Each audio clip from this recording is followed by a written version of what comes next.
오늘의 6위 저희가 이걸 뽑아봤습니다. 트럼프 미국 대통령 보이시죠? 미국의 심장부가 공격을 당했습니다. 얼마 전에요. 이민자의 총격에 군 장벽이 결국 목숨을 잃었습니다. 트럼프 대통령 영주권 재검토에 들어갔습니다. Need everyone to step back, please. In which a savage monster gunned down two service members in the West Virginia National Guard. She's just passed away. She's no longer with us. 네, 얼마 전에 워싱턴 DC 한복판에서 백악관 근처에서 총격이 발생했습니다. 그래서 주 방위군 2명이 총격에 부상을 입었고요. 그중에 1명이 사망을 했습니다. 이현정 위원님, 네. 이 총격범 정체가 밝혀졌다면서요? 네, 아프간에서 미군이 철수할 때 그때 함께 왔던 이민자 출신이라고 합니다. 자, 그래 놓으니까 지금 트럼프 대통령이 굉장히 강력한 지금 반이민 정책을 지금 시행하겠다는 거예요. 네. 일부 국가 같은 경우는 지금 영주권이나 이런 것들을 전부 다 재점검해서 지금 일단 이민자들에 대한 지금 분류 작업을 하겠다 이렇게 이야기를 하고 있습니다. 아마 트럼프 대통령이 특히 이제 그동안 반이민 정책으로 해서 이제 불법 이민자들 뭐 이런 사람들을 추방하는 작업을 해왔지 않습니까? 네. 근데 지금 이제 시카고라든지 뭐 LA라든지 그다음에 이런 데 주방위군을 지금 배치를 해서 내부 질서를 지금 유지하고 있고 특히 워싱턴 같은 경우는 본인이 이제 워싱턴이 안전해졌다라고 이야기를 했는데 딱 이런 사고가 터졌거든요. 네. 이제 이제 그러다 보니 아마 트럼프 대통령이 굉장히 아마 격분한 것 같습니다.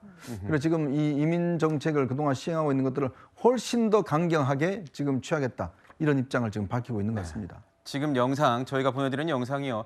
피격 당시, 총격 당시의 영상입니다. 저희가 아마 처음으로 보내드리는 영상일 것 같은데 구자훈 부장 오셨습니다. 트럼프 대통령이 공교롭게도 백악관을 비운 사이에 이런 테러가 벌어졌습니다. 그러니까 이런 생각도 들어요. 이거 혹시 계획된 범죄 아닌가? 그렇습니다. 우리나라로 치면 서울 이 도심 한복판에서 이렇게 총격이 벌어진 거 아닙니까? 더더군다나 대통령 집무실이 있는 백악관 인근에서 벌어진 총격이다 보니까 미국 사회 그리고 미국 국민들이 느끼는 충격이 상당한 것 같습니다.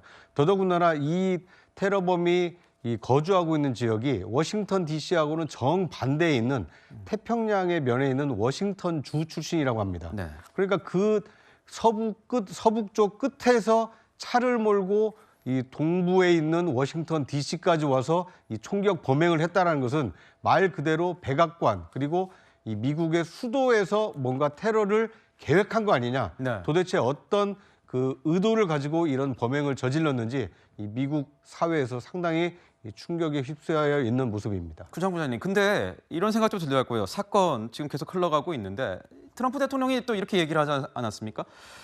제3세계로부터의 이주를 영구 중단하는 방안 이렇게까지 언급을 했어요. 네.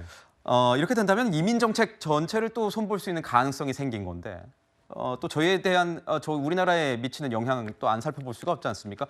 조지아주 사태도 있었고요. 혹시 그 파장이 저희한테까지 좀 미칠 수도 있을까요? 어떻게 보세요? 일단 지금 트럼프 대통령의 그 워딩만 놓고 보면 상당한 이 파급이 있을 것으로 보입니다. 이 제3세계가 과연 어느 정도의 범위에 해당하느냐.